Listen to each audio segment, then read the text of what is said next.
দেখি না, ওই বলতে আমি আর মেয়ে আর দেখি নাই। আমার ছেলে সারা শোল পড়ে গেছে, আমার ছেলের সারা শোল পড়ে গেছে।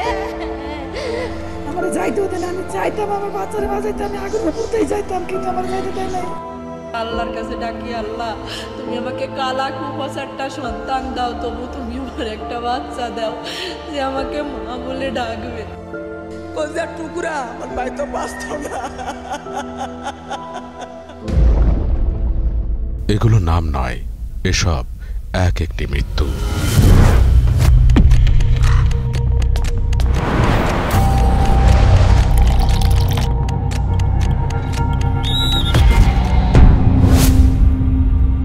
প্রতিদিনই নিয়ম মেনে অনিমের এই শহর অযাচিতভাবে মৃত্যুর কোটা পূর্ণ করে।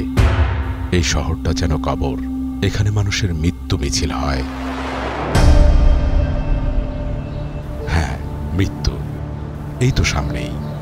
একটু ডানে গিয়ে বামে গেলে সোজা, কিংবা একটু বামে গিয়ে ডানে, অথবা আপনি যেখানে দাঁড়িয়ে আছেন সেখানেই থাকুন, মৃত্যুটা আছে আপনার নাক থেকে চিবুকের দূরত্বে।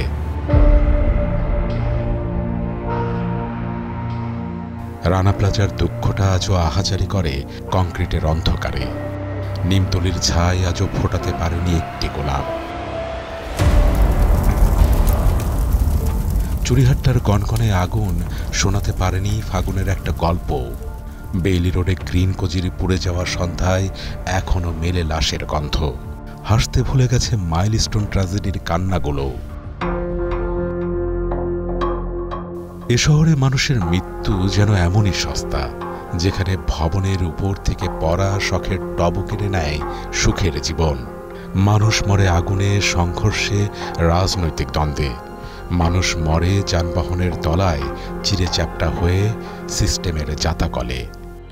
এই শহরটা আসলে মানুষ ভালোভাবে বেঁচে থাকার স্বপ্ন নিয়ে আসে, কিন্তু আকস্মিক দুর্ঘটনায় যে মৃত্যু তাদের কাম্য না, তারা কিন্তু মারা যায়, তাদের স্বপ্নটা মারা যায়।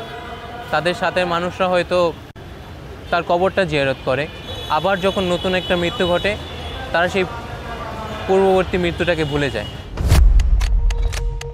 এরপর তদন্ত, ক্ষতিপূরণ, সংবাদ সম্মেলন।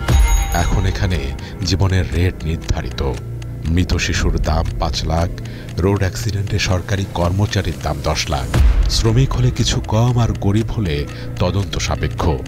এমন শহরে কি চায় মানুষ, যেখানে প্রাণের দাম নির্ধারিত কিন্তু বিবেকের দাম অজানা? সারাদিন তো পথে পথে ঘুরি, কিন্তু দেখি অনেক উন্নয়ন হচ্ছে, কোটি কোটি টাকার উন্নয়ন হচ্ছে, কিন্তু আমরা একটা মানুষ যদি মারা যায় তখন তার মূল্য দেয় মাত্র 5 লাখ টাকা। কিন্তু এই শহরে ইটের যে দাম আছে, কিন্তু একটা মানুষের ওই দাম নাই। তবু শহর থেমে থাকে না। শহর জানে একটা প্রাণ গেলে একটা ক্ষতিপূরণ আসবে। সংখ্যায় লেখা, টাকার অঙ্কে মাপা। এই শহরে মানুষের জীবনের দাম মাত্র কয়েক লাখ টাকা।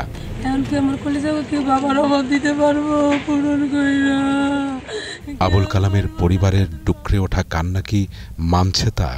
এর জন্য কি কারো কোনো শাস্তি হবে না, নাকি নিছক দুর্ঘটনাজনিত মৃত্যু বলেই দায় সারবে রাষ্ট্র? এমনই তো হয়। এবারও হয়তো হবে না তার ব্যত্যয়।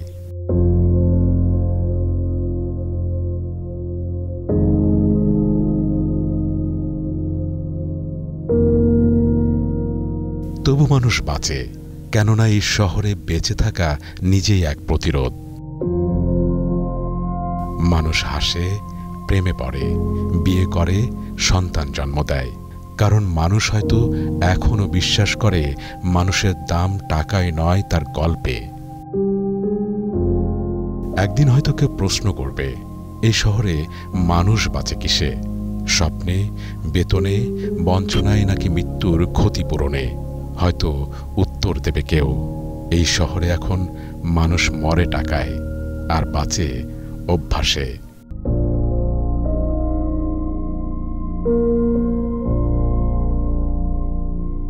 নীল মাহবুব, স্টার নিউজ, ঢাকা।